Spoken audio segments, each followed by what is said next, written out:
Hello and welcome. This is the midweek edition of Business Incorporated. Thank you for joining us. I'm Chimeze Obi Iwago. On the show today, South Africa's new finance minister Nene to meet credit rating agencies just as S&P downgrades Eskom. Ghana to tighten controls on gold exports to protect revenue. Plus, Namibia to ready black ownership law by year end. We get the show started now with the markets, and here in Africa, most of the markets were down at intraday trade, with South Africa leading the pack. The JSE index was down 1.11%. Here in Nigeria, the NSE index was down 0.15%, with the banks mostly hit by profit-taking. Egypt was down 0.02%, while Nairobi closed in the green 0.02% on Tuesday. A major Gulf stock markets in the Middle East were mostly lower at intraday, with Saudi banks dropping for a fourth straight day, partly because of concerns about the government's move to retroactively increase the Islamic tax liabilities. The Saudi index fell 0.60%, with all 12 banking stocks declining. Dubai's index fell 1.29% as real estate blue chip Emma Properties dropped 1.1%. Qatar's index fell more, 2.18%, largely on a 7.2% plunge by Bawa Real Estate and a 5.9% slide by Islamic Bank Masraf Al Rayan, as both stocks went ex-dividend. But Vodafone Qatar, which had jumped its 10% daily limit on Tuesday in response to positive earnings and licensing news, surged a further 8.2% and was the most traded stock. In Abu Dhabi, the index was down 0.03%. In Europe, equities moved lower in early trade following comments from Fed Chairman Jerome Powell, committing to a gradual increase in interest rates. Daniel Koob, my colleague in Frankfurt, has details. Hello, Daniel. Good afternoon.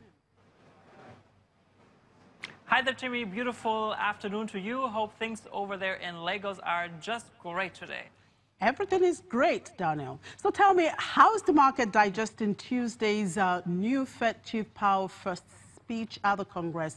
And what is the outlook on his first FOMC meeting due next month?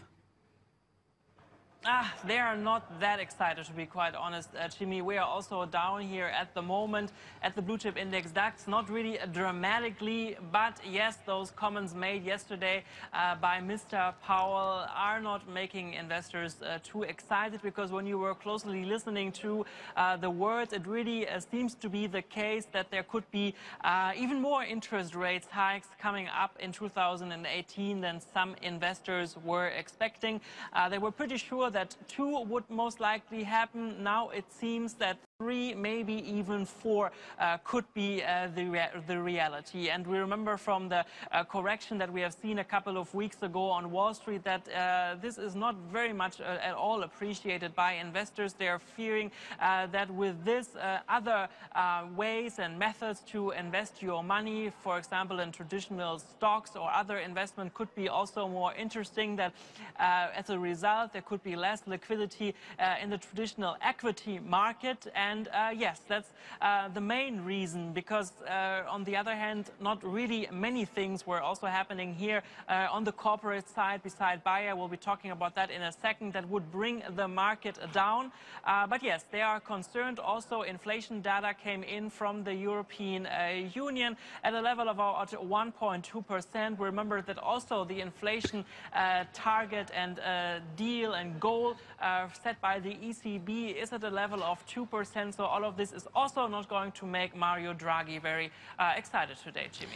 Now, before we talk about Bayer that you just mentioned, Germany's largest lender, Deutsche Bank, has agreed to pay another $240 million to settle a 2011 lawsuit in the U.S. where the lender was accused of manipulating the benchmark interest rate, which is of course called the LIBOR. How much dent will this do to the bank's balance sheet, and should investors and traders expect more of such fines? Yeah, very interesting story. I mean, on the one hand, they have already paid in the past 4 billion US dollars, now another 240 million dollars. And on the other hand, they're saying that they have nothing to do with all of this.